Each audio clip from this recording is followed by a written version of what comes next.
Surprise, I'm back. Just when you least expected it, right?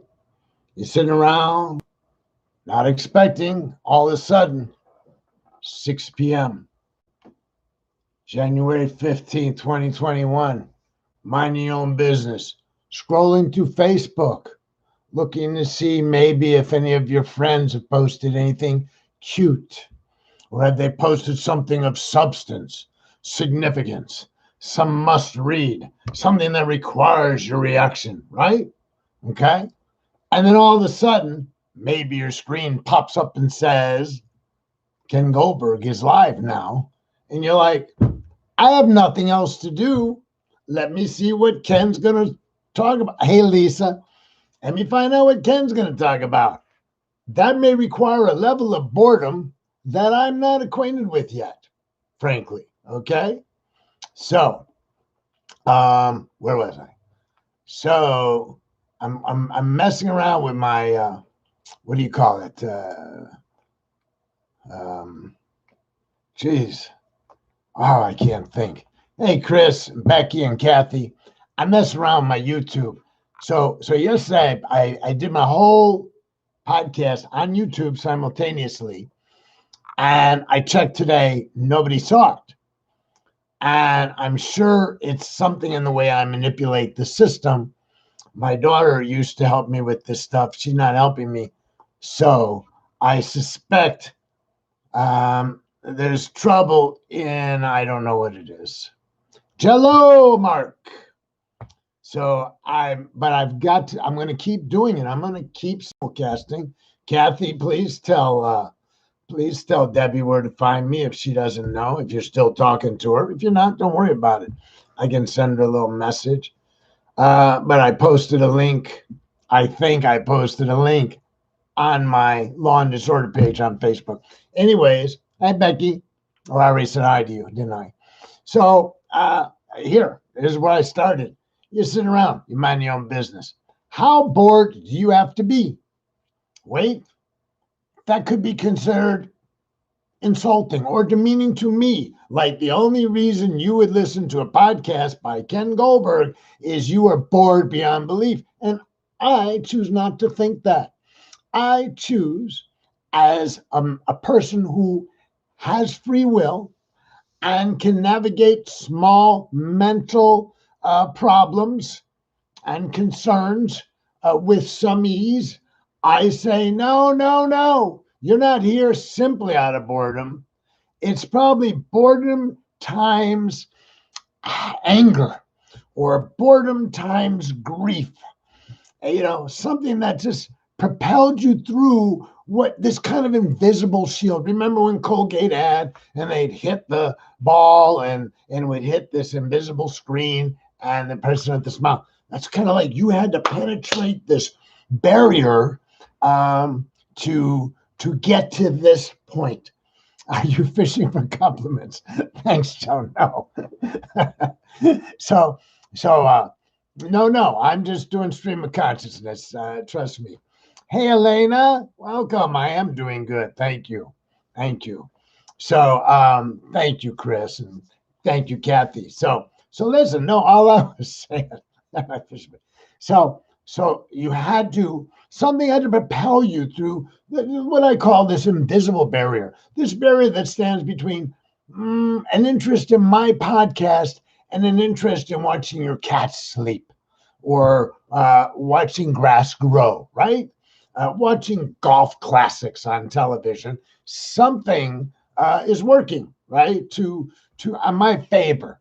Yeah, I think it's to my favor. If you tune into a podcast I'm doing, I get, yeah. Can't stay long. Mary, you just got here, honey. Where you going? Well, you don't have to explain to me. Listen, I can't stay long either, but just 45 minutes. And then I'm booking, baby. I'm booking out. But it's nice to see you. So my initial point was, and by the way, there may be other reasons to tune in to my podcast in the evening time. I could conjure up other reasons other than simple boredom and boredom times, or boredom squared. What am I going to do? Oh my God, let me, hi Kathy, let me, let me check in. Let me see what he's going to talk about. I mean, I do keep it fresh. Well, I say I keep it fresh. I don't know what you say. Part of the reason I don't know what you say is because you're there, I'm here. So let's just get past, dispense with those pleasantries, and let's understand that I do try. I mean, from the heart, that if somebody tunes in to one of my podcasts, that have mercy, I'm going to give it my best shot. Now, my best shot is no Russell Brand. I'm no Jimmy Carr. You'll note that Jimmy Carr is my featured comedy guy tonight because I didn't have anything else to talk about. And just so you know, let's I want to give you a sample. Jimmy Carr's outrageous. He's English, I guess. And here, I don't even know where I stopped. It could have been a bad place. I maybe shouldn't have stopped there, but let's take a listen. The NRA is moving to Texas. We'll come back to that. I've been with the same girl for 8 years and we're very happy together. But how's this for mental? She still gets annoyed if I use her toothbrush. That's mental, is it? When you consider how intimate we've been over those 8 years. And if you can tell me a better way to get dog shit out trainers, I'd love to fucking hear about it because there's nothing finer. Okay. All right. And just to make it official. Tragedy tomorrow, comedy tonight.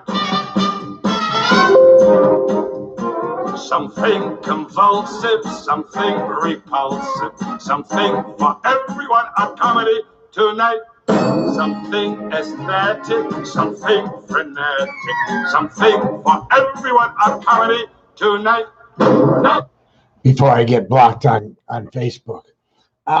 What's that saying about hum? You can't stop watching. Hum. Okay, got it.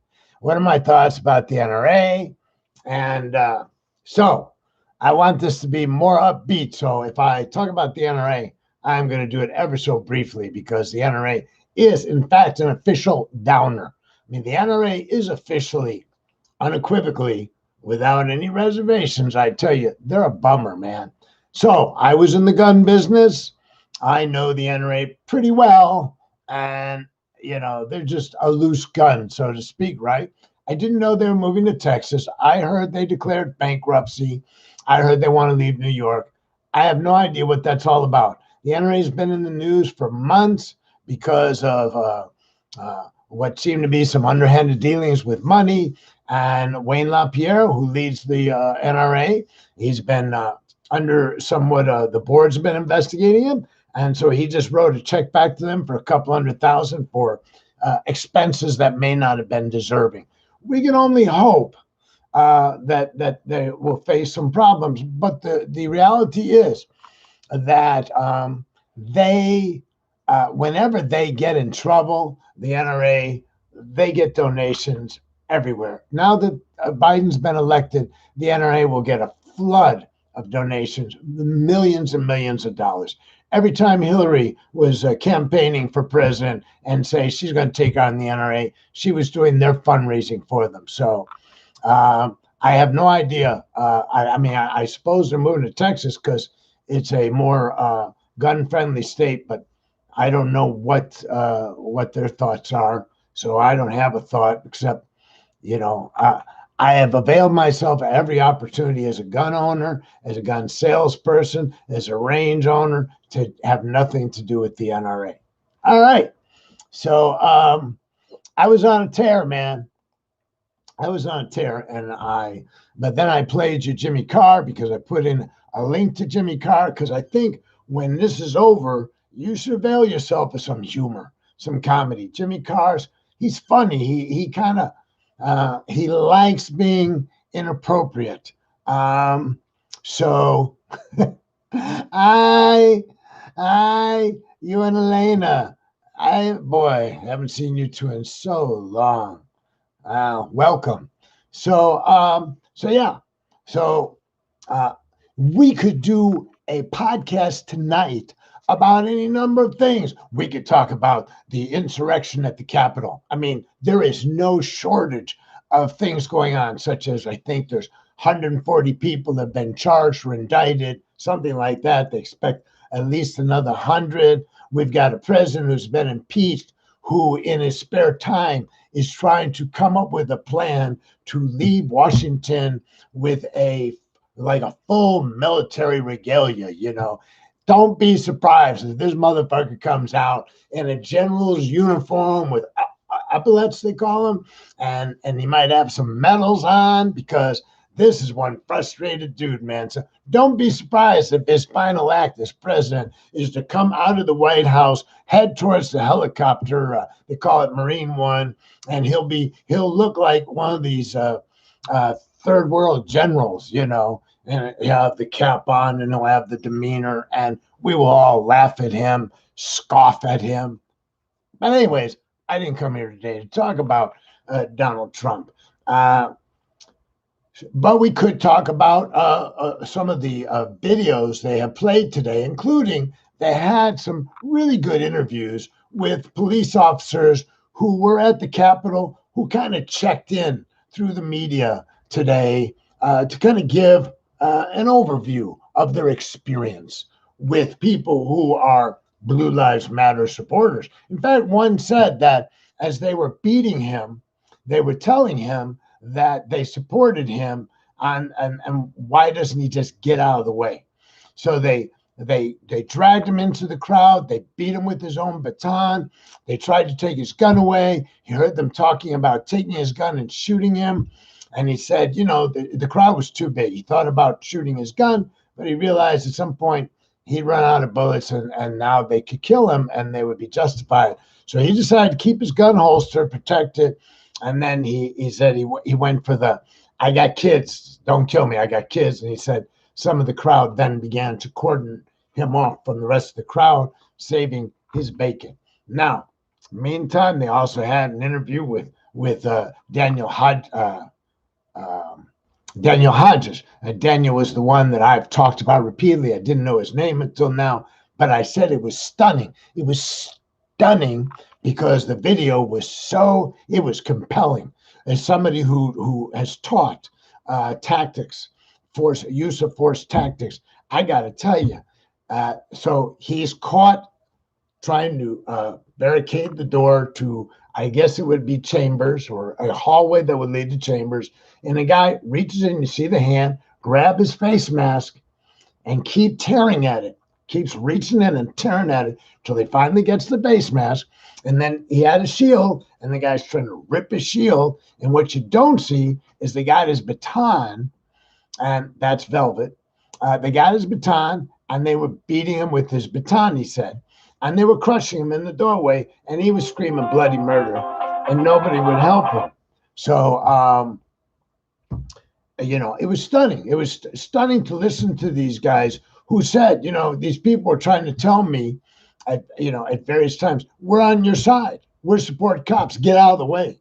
You know, we're here to do some lynching, do some killing, do some hurting, you know. So, you know, and they said there were guys flashing badges at them, police officers from various jurisdictions going, you know, like professional courtesy. I'm going to ransack the Capitol of the United States of America, professional courtesy. Just let me slide. You know, that's incredible. You do that when you get pulled over going 10 miles over the limit outside your jurisdiction and you say, hey, professional courtesy, I am a police officer, you know, and then the other cop goes, all right, but you need to slow down, be careful, all right? Boom. Or you run a stop sign, nobody got hurt, you got pulled over, you show your badge. That's when you show your badge. Not in the middle of a fucking insurrection. I mean, not even a little bit in the middle of a full-blown riot where you are with the rioters. Not trying to get out of the crowd and go, help me, please, I'm a cop. They're trying to kill me, protect me. No. Showing your badge as if that officer now who's doing his job while you're not doing your job is simply trying to stay safe and keep his protectees safe. What a freaking nightmare to think that there are cops in the world who have actually not just These aren't rookies, because rookies do a lot of stupid stuff. I can't tell you all the rookie stories I've got. Well, I could. I don't have that many, but I'm not going to. But anyways, these aren't rookies. A lot of these were seasoned cops, and they thought that because they were there righteously overturning the election of Joe Biden, that these other police officers would vamoose. That's so twisted inside your head. If you're allowed to ever be a patrol officer again, or actually if you're ever allowed to be a law enforcement officer, hopefully it will be every day you appear, you'll be tarred and feathered, so we know who you are, because we should. If anybody participates, I've been in trouble with cops off and on for 50 years, longer than 50 years. I haven't really been in trouble with cops for a while, but going back almost 55 years ago, I never tried to hurt a cop. I never tried to beat a cop, shoot a cop, throw a rock at him. Okay. We did talk about off the pigs and, made some Molotov cocktails, but we never threw them. It was the 60s. It was a cultural revolution. They were beating my friends with nightsticks down at the park called Grant Park in Chicago. And I never thought, what I need to do is I need to kill me a cop. Thought about it, but I never would have actually hurt a cop, because I didn't see them as fair game, right? In other words, if you're not threatening my life, I didn't threaten yours. So if you've somehow rationalized and justified, if in your mind you have so undermined the rule of law that you can't even fathom how off the freaking wall you are, then yeah, just like, we need to put a stamp on their forehead, the scarlet letter, right? Of a fallen woman, the scarlet letter, you had to walk around with, I think it was an A or something. I didn't read the book. I apologize. But, if a cop is allowed to remain anywhere near law enforcement, he was at the Capitol, then maybe we just, brand his forehead with a C for criminal, and then he can go out and do his job. But at least everybody will know, oh, you were one of the guys, criminal C, capital C, right? Okay. So we could talk about that stuff because it was in the news, but no, I don't think we should. I think we should move past that. I think we should talk about something. You mean, would I talk about the fact that 50 state capitals have been threatened with significant violence, that armed persons are plotting in every state in the United States to take over the capitals of their states? So this, even if it's not true, even if it's just a fantasy, the cops have to pay attention, right? And they got to pay attention, and they got to take precautions. They're going to have to go and protect those buildings. Now, the more resources you use to harden a target like the state capitol in every state, the softer by necessity you make another target. When you draw resources away from other potential targets to harden the state capitol, of necessity, you will make it easier for somebody or somebodies to target something else. So I've been saying for weeks, yes, weeks, stay out of government buildings. I said federal buildings. I'm modifying that to suggest that you just simply stay the freak out of any government buildings for the next 30 days. If you don't need to be in there, just don't go there, And I'm not just talking about Inauguration Day. Look at Velvet sitting there like a princess. Like, what is she looking at? I have no idea. I mean, she could be looking at the other two cats. They're down yonder, but I don't know. She looks like one of those cats in the Egyptian statues right now, doesn't she? I mean, I can't really imitate a cat look, so I won't try. So glad I learned about your life a long time ago. I'm glad I learned about my life a long time ago. And actually, I'm kind of glad that I learned how to transform my life, how to modify.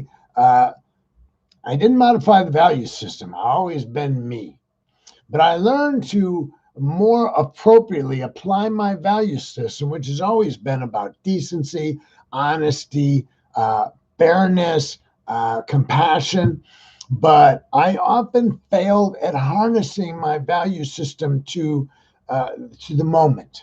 You know, there was so many times when you're drinking and drugging, you're living in a in the nightclubs, and it's so easy to be flexible with your value system.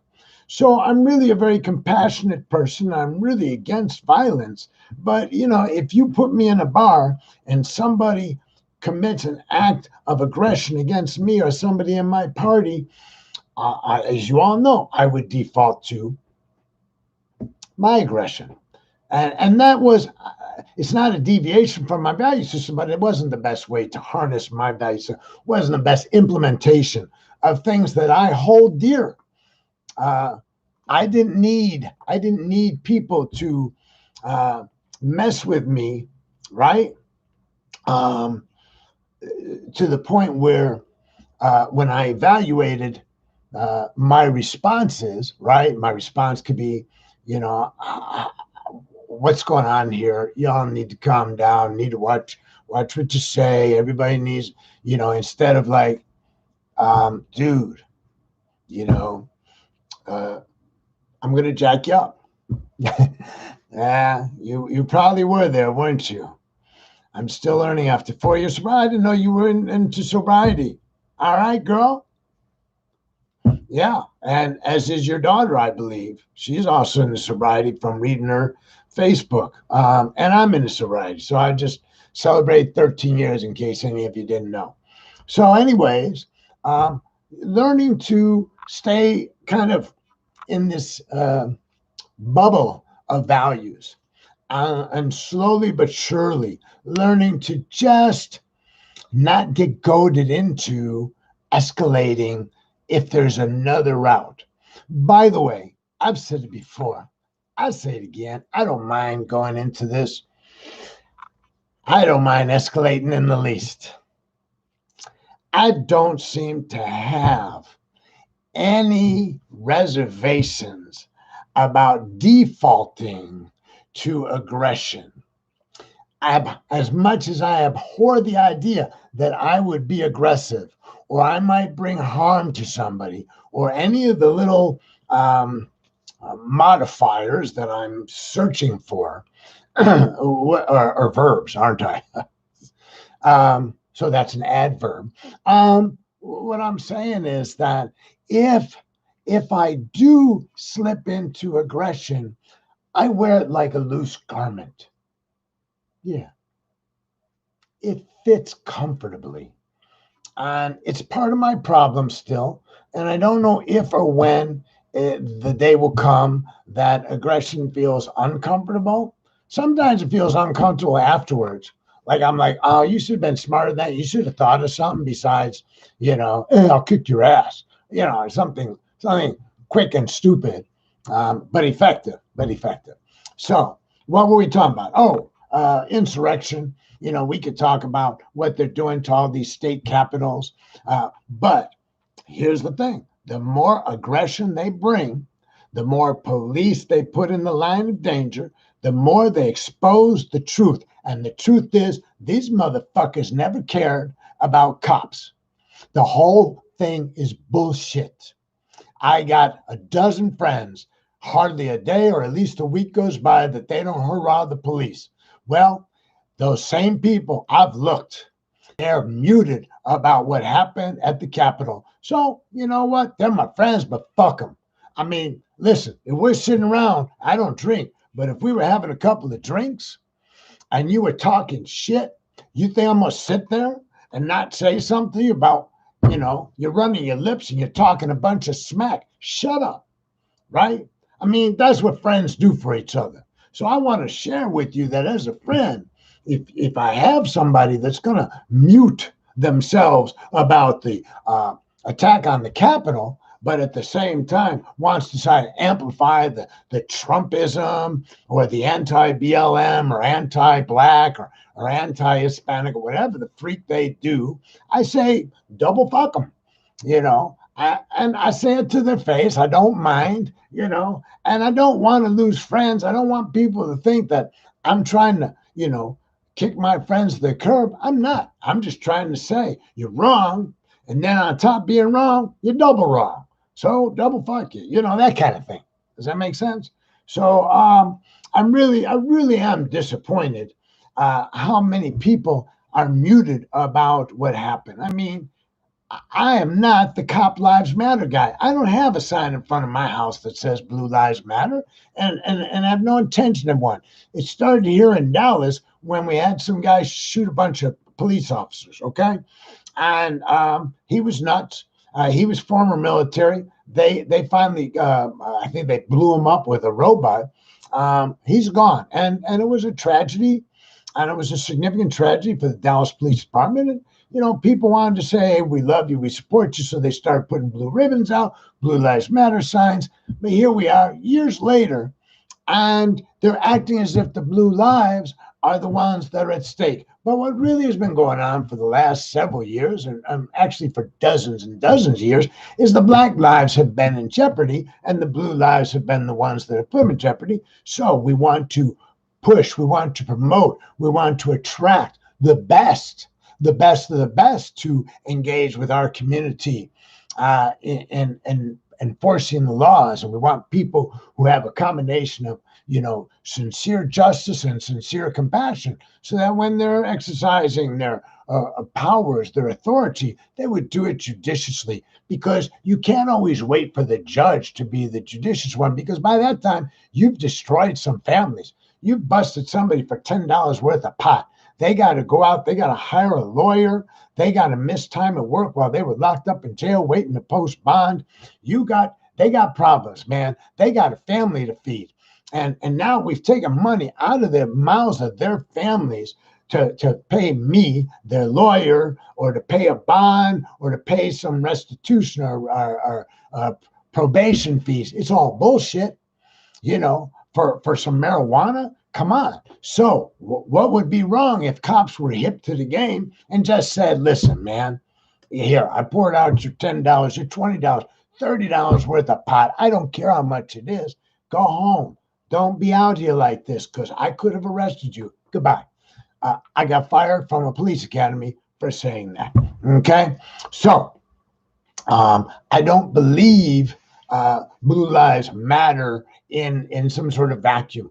Blue lives matter when they make themselves material to the well-being, the serve and protection of our society. If they're doing something else and they're doing it while they're dressed in their blues, their lives don't matter. They don't matter any more than any other criminal. Okay? So let's elevate the status of good people.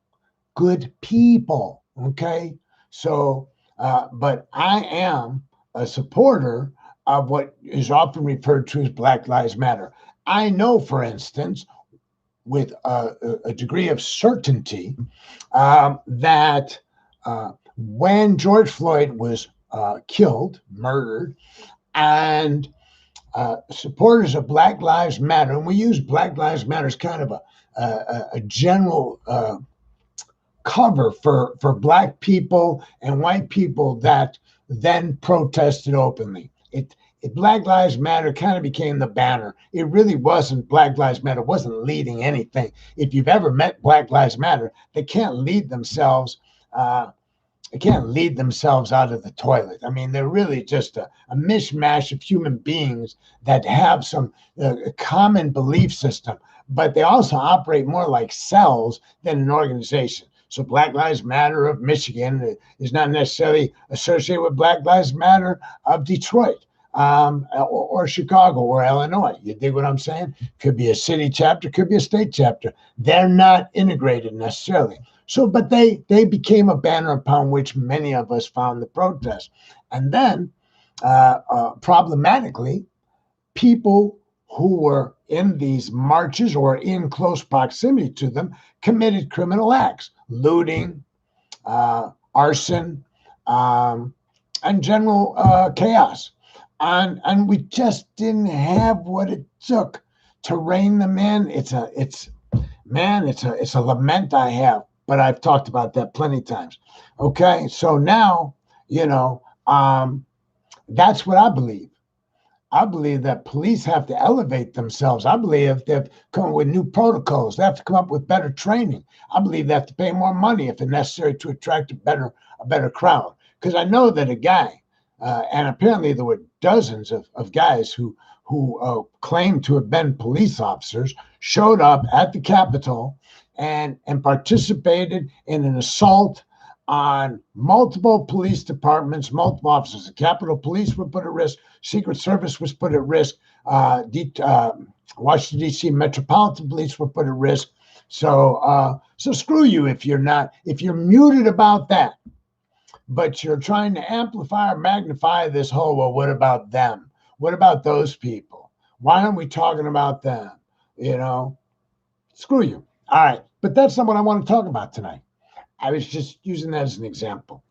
And apparently talking about Black Lives Matter loses your audience because as I've been talking, the audience literally was cut in half. So I apologize if that wasn't a topic you want to talk about. I didn't intend to talk about it. I was just saying that generally in the news, these are some of the topics that are percolating.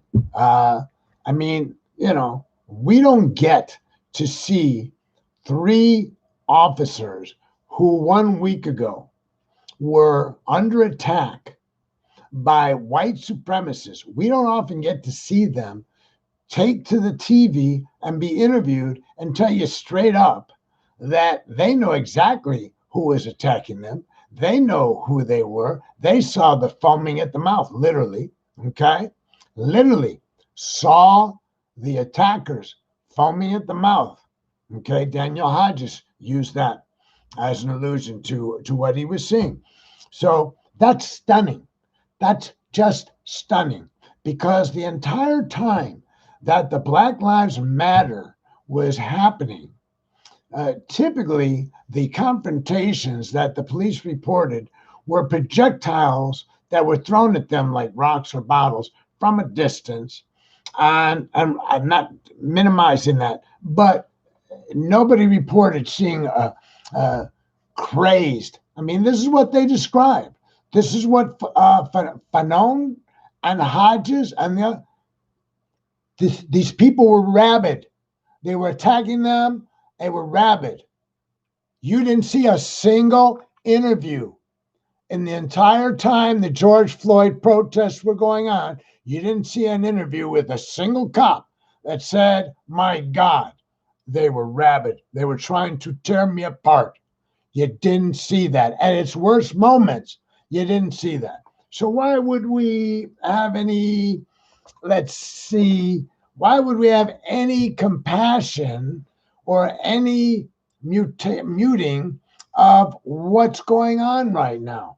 Now, I'm not amplification of anything. I'm just doing a podcast for 45 minutes. And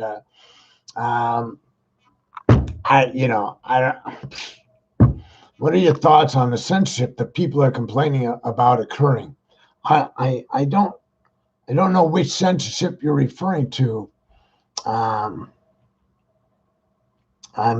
know there's some people are upset about Trump being knocked off all his Twitter and all of that, and that's not censorship. So here, let me define what I think is censorship, and then you can type to me and tell me. So censorship is something that a government does to persons who reside in their country. It could be citizens, it could be non-citizens, doesn't matter.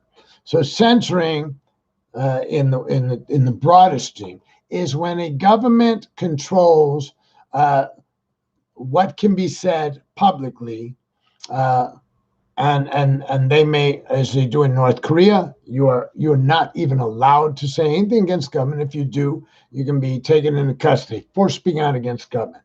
So that's not happening right now. Our government is not involved in censoring. So in that regard, First Amendment, not applicable to anything. I don't have any thoughts because it's not going on. Then you've got like a school newspaper turns around and censors a kid wrote an article about a teacher or about, Black Lives Matter. I wrote an article and they didn't want to post it. Now, school happens to be a governmental entity usually, but let's pretend it's a private school, right? Oh, most Republicans, patriots feel they're being taken down because of such their thoughts. I'm absolutely 100% in favor of that. Absolutely. That's not censorship.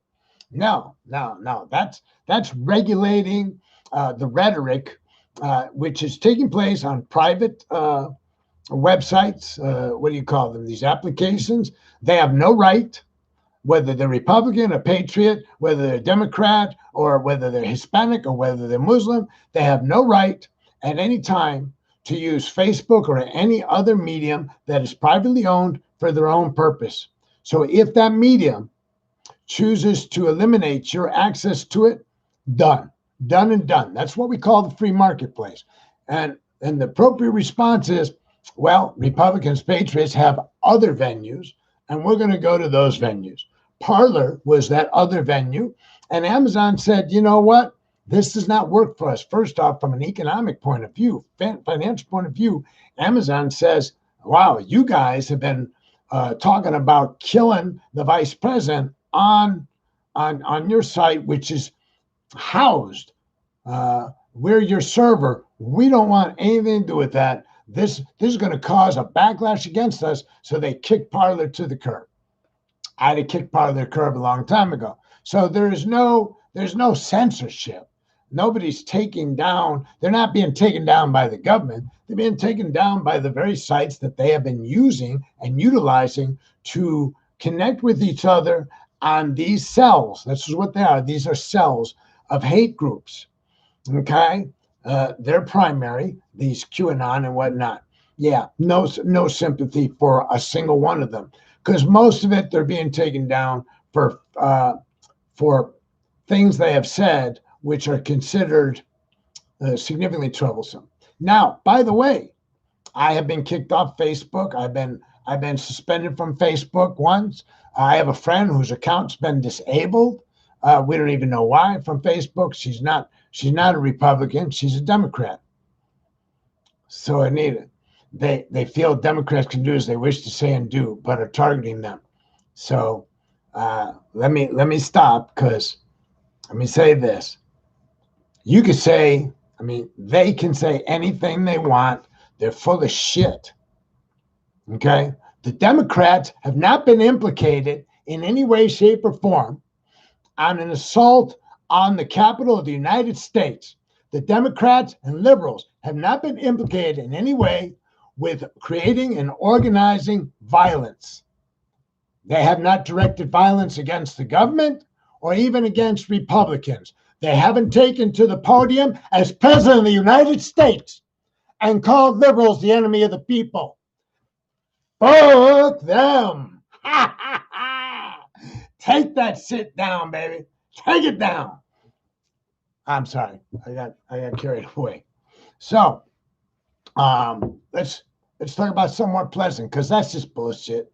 You know, the Republicans been spending the last 12 years trying to throw liberals under the bus and run them over 3-4 times. You know, the day will come when that shit don't fly. It don't fly with me. Motherfucker want to come to me? Bring it. Bring it, bitches. I've been saying that for 12 years. I've been saying that longer than 12 years. You want a liberal? You want to fuck with a liberal? Fuck with me. You know? Don't go around looking for somebody easy. Bring it. I'm always ready. Okay? So that's my personal thoughts on it. Anyways, where was I? So there's a lot that's going on. This could have been a newsworthy podcast, but I wasn't really looking to be newsworthy tonight. What I wanted to do is kind of get you revved up for the weekend. So I posted Jimmy Carr, get you smiling. I played you Comedy Tonight. You know what? Weighty affairs will just have to wait. Houses, teller of the flesh of beautiful. Wait, I'm looking for a. Such magnificent dreams, such. I'm missing him. Joe Mostel in the producers. Was that the producers? You guys probably know better than I do. Oh no! A funny thing happened to me on my way to the forum, and that song was in the play, which was made into a movie, And so I was playing you Comedy Tonight. So, you should try to have a fun night. Don't worry yourself about censorship. Don't worry yourself about the attack that's coming on your state capital. What's really ironic is that Texas has called in law enforcement reinforcements to protect the capital of Texas from these guys. And the irony is Texas has been a feed bag for Trump. Texas has been just been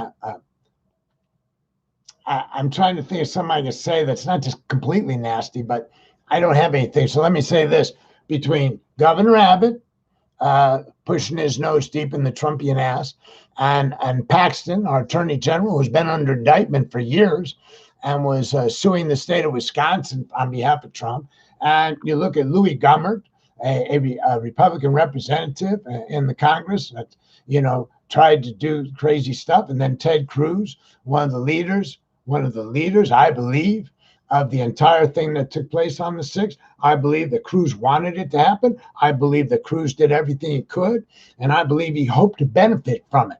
Anyways, that's my belief. So the irony is Texas has been so far up Trump's ass, and yet these people are still plotting to attack the Texas state capitol. That's kind of funny. Y'all got to admit that. I mean, they didn't target just Republicans. Just Democrats. They're targeting Republicans. They're trying to overthrow the government. The patriots that Anita referred to a few minutes ago, they're patriots of Donald Trump. They're not patriots. I fucking know the Constitution. I know the law. I know the history of the law. I know the common law of England. Okay? I know the history of our law. I know that the people who refer to themselves as patriots today are insurrectionists who are fomenting and planning things like sedition. Some are planning treason, but they're all planning to harm fellow citizens of the United States. That ain't a patriot. That makes you a little bitch. So that's my own personal feeling. Anyways, on with what I wanted to cover. It's 6:42. I'm going to have to do some compassion. I'm going to have to generate some loving kindness and goodwill in a moment. So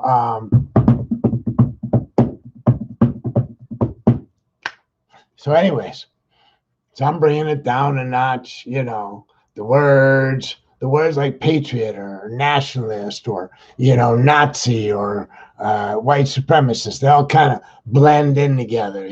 So anyways, you didn't come here to talk about those guys. You came here to get a break from everything else that was going on and sit in this community called Ken's Podcast, Law and Disorder, however you want to look at it. You had a full day of either sitting in front of the TV or reading a book, because I hope you're being careful and you're staying home, because people are dying out there.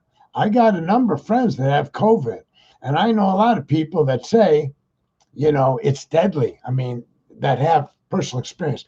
Thank you, honey. I love you too, and Elena.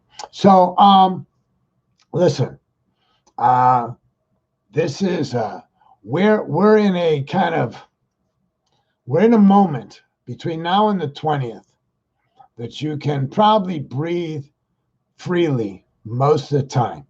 Most of this planning and stuff is geared towards Inauguration Day and after. Okay. So we probably have a break right now from the hostilities, and the FBI and Department of Homeland Security are hard at work picking up these people. All of them were Trump supporters.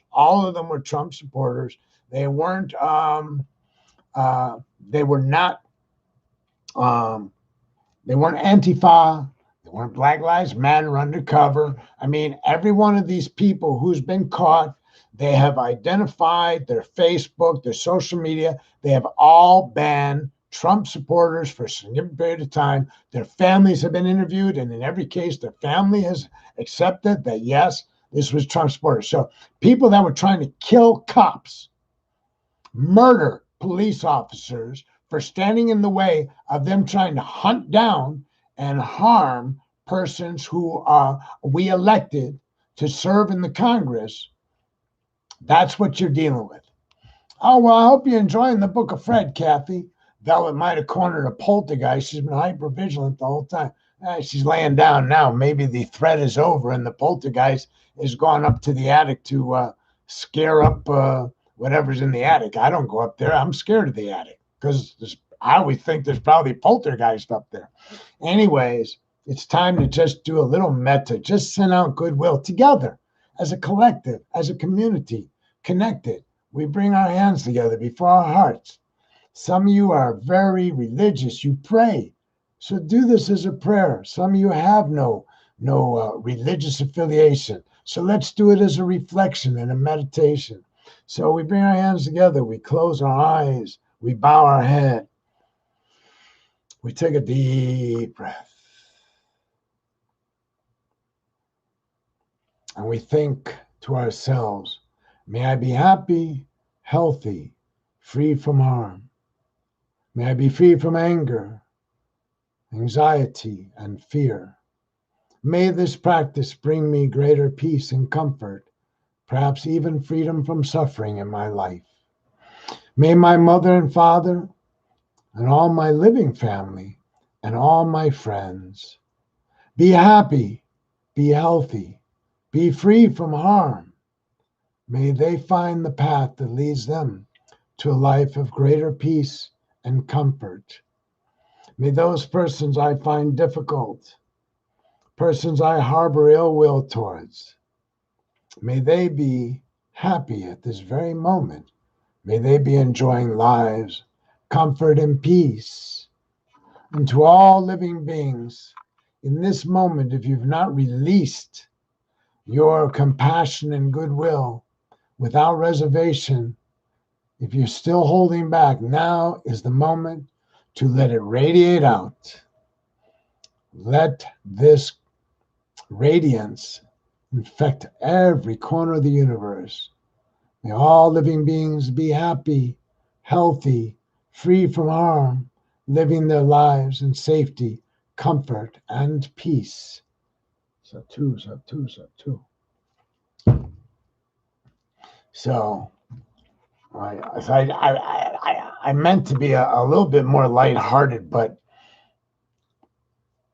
what am I going to say? I wasn't. Listen to Jimmy Carr. Listen to Funny Thing Happened to Me on the Way of Forum. Thank you, Mark and Ann. Thank you, Kathy. Thank you, Joan. Thank you, Anita and Elena, if she stuck around, and Lisa, Kathy, and all my Becky and Chris and Mary. Well, Mary left a long time ago. You know, it was nice to see you people. I want you to know this.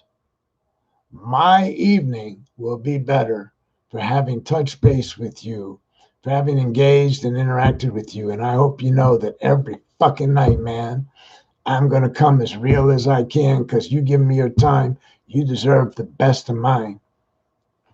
Namaste.